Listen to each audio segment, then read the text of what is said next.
안녕하세요. 저는 하버드 대학에서 동아시아 역사를 전공하고 있는 한국인 학생 수연입니다. 얼마 전 있었던 일에 대해 여러분께 이야기해드리고 싶어요. 그날은 동아시아 역사를 배우는 강의에서 일어난 일이었어요. 수업이 한창 진행 중이던 때 중국인 학생이 손을 들고 말했어요. 교수님, 하지만 조선의 역사는 사실 중국의 속국 아니었나요? 조선의 모든 문명은 중국에서 왔다고 생각합니다. 순간 저는 놀라며 당황했어요. 저런 말을 하다니 저 친구는 도대체 무슨 생각을 하고 있는 걸까? 속으로 생각하며 가슴이 뛰기 시작했죠. 교수님은 잠시 침묵을 지키다가 제게 물었습니다. 한국에서 온 학생의 의견은 어떠신가요? 수연 학생, 이 질문에 대해 답해 주실 수 있나요? 저는 잠시 고민했지만 강단 앞에 나서기로 결심했어요. 네, 교수님. 제가 답변해 보겠습니다. 깊은 숨을 들이마시고 차분하게 말을 이어갔습니다. 저는 한국에서 온 수연입니다. 한국의 역사에 대해 여러분께 정확히 알려드리고 싶습니다. 조선의 역사는 단순히 중국의 속국이 아니었습니다. 조선은 독자적인 문화를 가지고 있었고 독립적인 국가로서의 정체성을 지키며 발전해왔습니다. 예를 들어 한글은 세종대왕이 백성을 위해 창제한 독창적인 문자입니다. 또한 조선의 과학기술, 예술, 문학 등은 중국과는 다른 독특한 발전을 이루어왔습니다. 저는 구체적인 예시를 들며 설명을 이어갔습니다. 조선의 농업기술이나 관계 시스템도 중국과는 다른 독자적인 방식을 발전시켰습니다. 또한 조선의 학문과 철학은 유교를 바탕으로 하면서도 조선만의 독특한 해석과 발전을 이루었습니다. 학생들은 제 이야기에 점점 더 집중하게 되었어요. 중국인 학생들도 처음에는 반신반의했지만 제가 제시하는 구체적인 자료와 설명에 점점 고개를 끄덕이며 이해하기 시작했습니다. 그때 또 다른 중국인 학생이 손을 들고 물었습니다. 하지만 조선은 중국과의 4대 관계에서 많은 영향을 받지 않았나요? 중국의 문화가 조선에 깊이 스며든 것은 사실 아닌가요? 저는 미소를 지으며 대답했습니다. 물론입니다. 조선은 중국과의 교류를 통해 많은 영향을 받았습니다. 하지만 그것은 단순히 일방적인 영향이 아니라 상호 교류였어요. 조선은 중국의 문화를 수용하면서도 자신만의 독특한 문화를 발전시켰습니다. 예를 들어 조선의 예술과 문학은 중국의 영향을 받으면서도 독창적인 작품들을 만들어냈습니다. 저는 계속해서 다양한 예시와 자료를 통해 조선의 독립성과 독창성을 설명했습니다. 그리고 학생들은 점점 더 제 이야기에 빠져들었습니다. 그 순간 중국인 학생 중 한 명이 다시 손을 들고 질문했습니다. 수연 씨, 그렇다면 왜 많은 사람들이 조선을 중국의 속국으로 알고 있나요? 그건 사실이 아닌가요? 저는 다시 한번 깊은 숨을 들이쉬고 대답했습니다. 그건 오해에서 비롯된 것입니다. 조선은 명나라와의 4대 관계 속에서 자주성을 유지하며 발전해왔습니다. 당시 국제 질서에서 명나라와의 외교 관계는 중요했지만 조선은 독립적인 국가로서의 정체성을 지키기 위해 많은 노력을 기울였습니다. 그리고 조선은 중국과의 교류를 통해 문물과 문화를 받아들이면서도 자신만의 독특한 문화를 발전시켰습니다. 이러한 점을 우리는 분명히 인식해야 합니다. 학생들은 제 설명에 다시 한번 감탄하며 박수를 보냈습니다. 저는 이 순간을 통해 한국의 역사를 더 많은 사람들에게 알리고 싶은 결심을 다지게 되었어요. 제가 강의실에서 조선의 독립성과 문화를 설명한 후 많은 학생들이 제 이야기에 귀 기울이기 시작했어요. 특히 몇몇 중국인 학생들은 처음에는 반신반의했지만 제가 제시하는 구체적인 자료와 설명에 점점 설득당하는 모습을 보였습니다. 그날 수업이 끝나고 한 중국인 학생이 제게 다가왔습니다. 수연, 내 설명은 인상적이었어. 하지만 아직도 나는 조선이 중국의 영향을 많이 받았다는 생각을 버리기 힘들어. 우리나라 역사책에는 조선이 속국으로 나와 있거든. 저는 미소를 지으며 말했어요. 그렇다면 우리가 함께 더 깊이 알아보는 건 어떨까요? 우리 도서관에 가서 자료를 찾아보며 더 자세히 이야기해보면 좋겠어요. 그 학생도 흔쾌히 동의했고 우리는 도서관으로 향했습니다. 도서관에서 우리는 한국과 중국의 역사책들을 비교해보기 시작했습니다. 저는 조선의 독립성을 강조하는 자료들과 연구 논문들을 보여주며 설명을 이어갔습니다. 여기 보세요. 이 자료는 조선의 정치체제와 외교 정책을 설명하고 있어요. 조선은 명나라와의 관계에서 4대 관계를 유지했지만 그 속에서도 자주적인 정책을 펼쳤습니다. 예를 들어 조선은 중국의 제도를 받아들이면서도 이를 조선의 상황에 맞게 변형하고 발전시켰습니다. 또한 저는 조선의 독자적인 문화 발전 사례들을 제시했습니다. 조선의 예술과 문학은 중국의 영향을 받으면서도 독특한 색채를 가지고 있었어요. 예를 들어 조선의 그림 양식은 중국의 화풍과는 다른 섬세하고 독창적인 특징을 가지고 있습니다. 조선의 문학 작품들도 중국 고전을 바탕으로 하면서도 조선만의 사회적 배경과 철학을 반영하고 있죠. 중국인 학생은 점점 제 설명에 흥미를 가지기 시작했습니다. 그렇다면 조선의 과학기술은 어땠나요? 그것도 독자적으로 발전한 부분이 있나요? 저는 곧바로 대답했습니다. 물론입니다. 조선은 과학기술 분야에서도 독자적인 발전을 이루어냈어요. 특히 조선의 천문학과 의학은 세계적으로도 인정받고 있죠. 세종대왕 시대에 발명된 측우기는 세계 최초의 강우량 측정기구로 조선의 과학기술 수준을 보여주는 좋은 예입니다. 또한 조선의 의학서는 당시 동아시아에서 높은 평가를 받았어요. 학생은 고개를 끄덕이며 말했습니다. 이제 조금씩 이해가 가. 조선은 중국의 영향을 받으면서도 독자적인 문화를 발전시킨 것이군. 우리는 계속해서 도서관에서 여러 자료를 조사하며 깊은 대화를 나누었습니다. 시간이 흐를수록 그 학생은 조선의 역사와 문화에 대해 더 깊이 이해하게 되었습니다. 그리고 마침내 그는 말했습니다. 수연, 내 덕분에 많은 것을 배웠어. 조선이 단순히 중국의 속국이 아니라 독자적인 문화를 가진 나라였다는 것을 이제 알겠어. 저는 그 말을 듣고 뿌듯한 마음이 들었어요. 나도 기뻐. 서로의 문화를 이해하고 존중하는 것이 중요하다고 생각해. 그 후로도 우리는 종종 만나서 한국과 중국의 역사와 문화에 대해 이야기를 나누곤 했습니다. 이 경험을 통해 저는 한국의 역사와 문화를 더 많은 사람들에게 알리고 싶은 꿈을 갖게 되었습니다. 며칠 후 강의가 끝나고 저는 친구들과 함께 캠퍼스 내의 카페에서 이야기를 나누고 있었습니다. 그때 그날 강의실에서 질문을 던졌던 중국인 학생 중 한 명이 저를 찾아왔습니다. 수연, 잠시 이야기할 수 있을까요? 저는 친구들에게 잠깐 양해를 구하고 그 학생과 함께 밖으로 나왔습니다. 그는 저를 보며 진지하게 말했습니다. 수연, 네가 말한 것들에 대해 더 알고 싶어. 조선의 역사를 깊이 공부해보고 싶은데 도와줄 수 있니? 저는 기쁜 마음으로 대답했습니다. 물론이죠. 어디서부터 시작할지 같이 고민해봐요. 그 후 우리는 도서관에서 다시 만나기로 했습니다. 저는 그를 위해 여러 가지 자료를 준비했습니다. 한국어로 된 역사책부터 영어 번역본까지 다양한 자료들을 가지고 갔습니다. 그리고 우리는 조선의 역사와 문화를 깊이 탐구하기 시작했습니다. 그는 제 설명을 들으며 많은 질문을 던졌습니다. 조선은 왜 명나라와의 관계를 그렇게 중요시했나요? 왜 조선은 중국의 문화를 수용하면서도 자신만의 독특한 문화를 발전시켰나요? 저는 차근차근 답변해 주었습니다. 조선은 명나라와의 관계를 통해 외교적 안정과 경제적 이익을 얻을 수 있었기 때문에 4대 관계를 중요시했어요.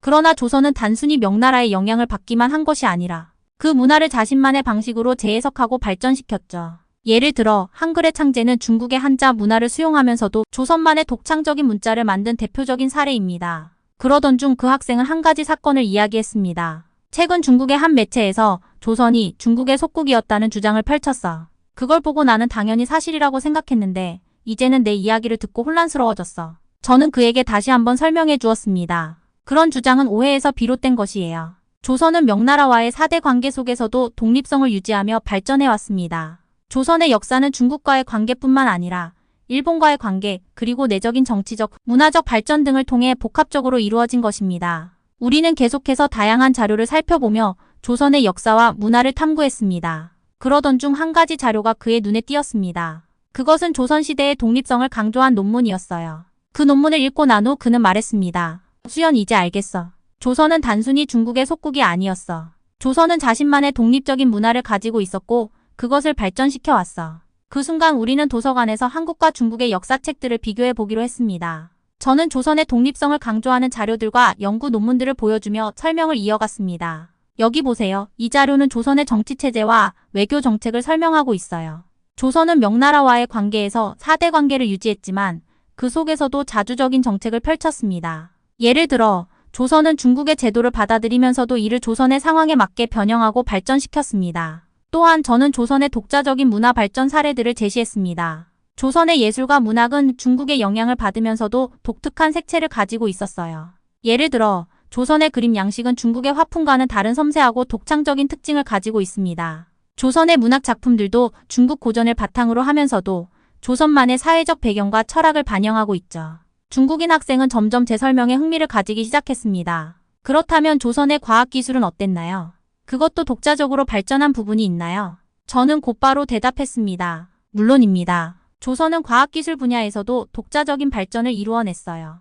특히 조선의 천문학과 의학은 세계적으로도 인정받고 있죠. 세종대왕 시대에 발명된 측우기는 세계 최초의 강우량 측정기구로 조선의 과학기술 수준을 보여주는 좋은 예입니다. 또한 조선의 의학서는 당시 동아시아에서 높은 평가를 받았어요. 학생은 고개를 끄덕이며 말했습니다. 이제 조금씩 이해가 가. 조선은 중국의 영향을 받으면서도 독자적인 문화를 발전시킨 것이군. 우리는 계속해서 도서관에서 여러 자료를 조사하며 깊은 대화를 나누었습니다. 시간이 흐를수록 그 학생은 조선의 역사와 문화에 대해 더 깊이 이해하게 되었습니다. 그리고 마침내 그는 말했습니다. 수연, 내 덕분에 많은 것을 배웠어. 조선이 단순히 중국의 속국이 아니라 독자적인 문화를 가진 나라였다는 것을 이제 알겠어. 저는 그 말을 듣고 뿌듯한 마음이 들었어요. 나도 기뻐. 서로의 문화를 이해하고 존중하는 것이 중요하다고 생각해. 그 후로도 우리는 종종 만나서 한국과 중국의 역사와 문화에 대해 이야기를 나누곤 했습니다. 이 경험을 통해 저는 한국의 역사와 문화를 더 많은 사람들에게 알리고 싶은 열정을 더욱 키우게 되었습니다. 그러나 이 모든 것이 항상 순탄하게 진행되지는 않았어요. 어느 날 우리는 점심을 먹으며 이야기를 나누고 있었는데 그 중국인 학생이 갑자기 질문을 던졌습니다. 하지만 수연, 내가 한 가지 이해가 가지 않는 부분이 있어. 왜 많은 사람들은 아직도 조선을 중국의 속국이라고 믿고 있는 걸까? 그건 그들이 배운 역사와 다른 건 아닌가? 저는 잠시 생각에 잠겼다가 대답했습니다. 그건 역사 교육과 관련이 깊어요.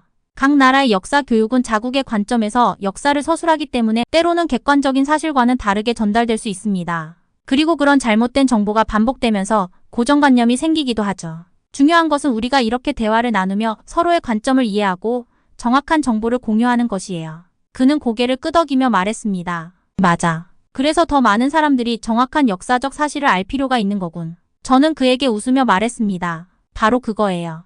우리가 지금 하고 있는 이 대화가 그런 역할을 할 수 있길 바라요. 그 후로도 우리는 꾸준히 만나서 역사와 문화에 대해 이야기했습니다. 이 경험을 통해 우리는 서로의 문화를 더 깊이 이해하고 존중하게 되었습니다. 시간이 지나면서 저는 그 중국인 학생과 더 많은 시간을 함께 보내며 깊은 우정을 쌓아갔습니다. 우리는 서로의 문화와 역사를 더욱 이해하게 되었고 때로는 서로의 관점을 교환하며 토론하기도 했습니다. 그러던 어느 날 그가 저에게 말했습니다. 수연, 내 덕분에 한국의 역사와 문화에 대해 많이 배웠어. 이제는 내가 아는 것들을 다른 사람들에게도 알리고 싶어. 저는 기뻐하며 대답했습니다. 정말 고마워. 우리 함께 노력해서 더 많은 사람들이 정확한 역사를 알 수 있도록 해요. 그 후 우리는 함께 프로젝트를 기획하기로 했습니다. 한국과 중국의 역사적 관계라는 주제로 강연을 준비하고 다른 학생들에게도 우리들의 배움을 나누기로 한 것이었어요. 우리는 도서관에서 자료를 모으고 발표 자료를 만들며 열심히 준비했습니다. 드디어 강연 당일 많은 학생들이 모였습니다. 저는 약간 긴장했지만 그 학생과 함께 준비한 자료를 바탕으로 자신감 있게 발표를 시작했습니다. 우리는 조선과 명나라의 관계, 조선의 독립성과 문화적 발전에 대해 설명하며 그동안 우리가 나눈 대화를 바탕으로 한 다양한 사례들을 소개했습니다. 조선은 단순한 속국이 아니라 자주적인 국가로서의 정체성을 지키며 발전해 왔습니다. 조선의 역사와 문화는 독창적이며 그 안에는 많은 자부심을 느낄 수 있는 요소들이 많습니다. 제가 말하자 학생들은 경청하며 고개를 끄덕였습니다. 그 중국인 학생도 이어서 발표를 했습니다. 처음에는 저도 조선이 중국의 속국이라고 생각했지만 수연과 함께 공부하면서 그 생각이 잘못되었음을 알게 되었습니다. 중요한 것은 우리가 서로의 문화를 존중하고 이해하려는 노력이 필요하다는 것입니다. 강연이 끝난 후 많은 학생들이 다가와 질문을 했습니다. 우리는 기쁜 마음으로 그들의 질문에 답변하며 더 많은 자료와 정보를 공유했습니다. 그날의 경험을 통해 우리는 더욱 성장했고 서로의 문화를 이해하는 데 한 걸음 더 나아갈 수 있었습니다. 그 후로도 우리는 종종 캠퍼스에서 강연을 열거나 역사와 문화에 대해 토론하는 모임을 가졌습니다. 그 중국인 학생은 이제는 한국의 역사와 문화를 깊이 이해하고 다른 중국인 친구들에게도 이를 알리기 위해 노력하고 있었습니다. 어느 날 그는 저에게 말했습니다. 수연, 나도 한국에 한번 가보고 싶어. 내가 이야기한 그 아름다운 문화와 역사를 직접 경험하고 싶어. 저는 환하게 웃으며 대답했습니다. 언제든 환영해. 내가 한국의 멋진 곳들을 안내해 줄게. 내가 배운 것들을 직접 체험할 수 있을 거야. 그 후로 우리는 한국 여행을 계획하기 시작했습니다. 저는 그에게 한국의 역사적인 장소와 아름다운 자연 경관을 보여주고 한국의 전통 음식도 함께 맛보기로 했습니다. 그는 매우 기대하며 한국에 대해 더 많이 알고 싶어 했습니다. 마침내 우리는 한국 여행을 떠났습니다. 경복궁, 창덕궁, 그리고 여러 유서 깊은 사찰과 전통 마을을 방문했습니다. 그는 한국의 아름다움과 역사적인 유산에 감탄하며 한국의 문화를 직접 체험하는 기쁨을 누렸습니다. 여행 중 우리는 한국의 전통 음식점에서 김치와 불고기, 비빔밥을 맛보았습니다. 그는 한국 음식의 풍부한 맛과 다양성에 놀라워하며 한국의 음식 문화에 대해 더 깊이 이해하게 되었습니다. 또한 우리는 한국의 전통 의상을 입고 사진을 찍으며 한국의 문화에 대한 애정을 더욱 키워갔습니다. 여행이 끝난 후 그는 저에게 말했습니다. 수연, 이번 여행을 통해 정말 많은 것을 배웠어. 한국은 정말 멋진 나라야. 이제는 내가 다른 사람들에게도 한국의 역사와 문화를 알릴 수 있을 것 같아. 저는 그 말을 듣고 매우 기뻤습니다. 나도 너와 함께 할 수 있어서 행복했어. 우리의 우정은 서로의 문화를 이해하고 존중하는 데 큰 도움이 되었어.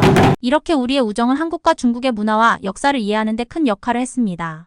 우리는 서로의 배움을 바탕으로 더 많은 사람들에게 정확한 역사를 알리기 위해 계속 노력했습니다. 여행이 끝난 후 우리는 캠퍼스로 돌아왔습니다. 그 중국인 학생은 한국 여행을 통해 많은 것을 배우고 한국의 역사와 문화에 대한 깊은 애정을 가지게 되었습니다. 그는 이제 자신이 배운 것들을 다른 사람들에게도 전파하고 싶어 했습니다. 캠퍼스로 돌아온 첫날 그는 저에게 다가와 말했습니다. 수연, 이번 여행은 내 인생의 큰 전환점이 되었어. 나는 한국의 역사와 문화를 더 많이 알리고 싶어. 우리 함께 한국 역사와 문화를 주제로 하는 동아리를 만들어 보는 건 어때? 저는 그 제안에 크게 동의했습니다. 정말 좋은 생각이야. 우리 둘이서 함께 한국 역사와 문화를 알리는 동아리를 만들면 많은 사람들에게 도움이 될 거야. 우리는 곧바로 동아리를 결성하기로 하고 여러 학생들에게 동아리 회원을 모집하기 시작했습니다. 다양한 나라에서 온 학생들이 우리의 동아리에 관심을 보였고 곧 많은 회원들이 모였습니다. 우리는 정기적으로 모여 한국의 역사와 문화에 대해 공부하고 토론했습니다. 어느 날 한 동아리 회원이 저에게 말했습니다. 수연, 내 이야기를 듣고 나서 한국에 대해 더 알고 싶어졌어.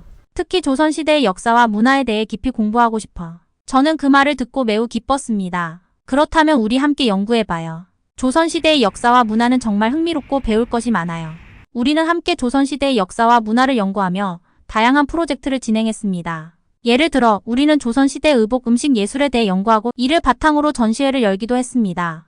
또한 조선의 과학기술과 의학에 대해서도 깊이 있는 연구를 진행했습니다. 그 중국인 학생은 이제 동아리의 핵심 멤버가 되어 다른 회원들에게 한국의 역사와 문화를 알리는 데 큰 역할을 하고 있었습니다. 그는 자신의 경험을 바탕으로 여러 강연을 열어 많은 학생들에게 한국의 역사와 문화를 소개했습니다. 어느 날 그는 저에게 말했습니다. 수연, 나는 이제 한국의 역사와 문화를 전공으로 선택하려고 해. 너와 함께 공부하면서 한국에 대한 애정이 깊어졌어. 앞으로도 한국의 역사와 문화를 연구하며 더 많은 사람들에게 알리고 싶어. 저는 그 말을 듣고 매우 감동했습니다. 정말 멋진 결심이야. 내가 한국의 역사와 문화를 연구하며 더 많은 사람들에게 알릴 수 있다면 정말 큰 도움이 될 거야. 나도 항상 응원할게. 그 후로도 우리는 계속해서 동아리 활동을 이어갔습니다. 우리의 노력 덕분에 많은 학생들이 한국의 역사와 문화에 대해 깊이 이해하게 되었고 서로의 문화를 존중하는 태도를 배울 수 있었습니다. 어느 날 우리는 캠퍼스 내에서 큰 행사를 열기로 했습니다. 한국 문화의 날이라는 주제로 다양한 활동과 전시를 준비했습니다. 우리는 한국의 전통 음식을 맛보고 전통 놀이를 체험하며 한국의 역사와 문화를 소개하는 강연도 열었습니다. 이 행사는 많은 학생들의 참여와 호응을 얻었고 성공적으로 마무리되었습니다. 행사가 끝난 후 저는 무대에 올라 학생들에게 감사 인사를 전했습니다.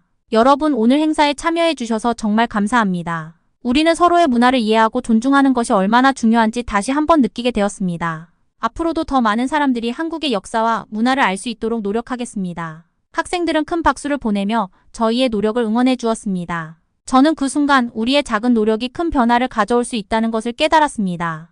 이렇게 우리의 여정은 끝이 아니라 새로운 시작이었습니다. 우리는 계속해서 한국의 역사와 문화를 알리고 더 많은 사람들과 소통하기 위해 노력할 것입니다. 우리가 배운 것들을 함께 나누며 더 많은 사람들이 서로의 문화를 이해하고 존중할 수 있기를 바랍니다. 다음에도 흥미로운 이야기를 들고 찾아오겠습니다.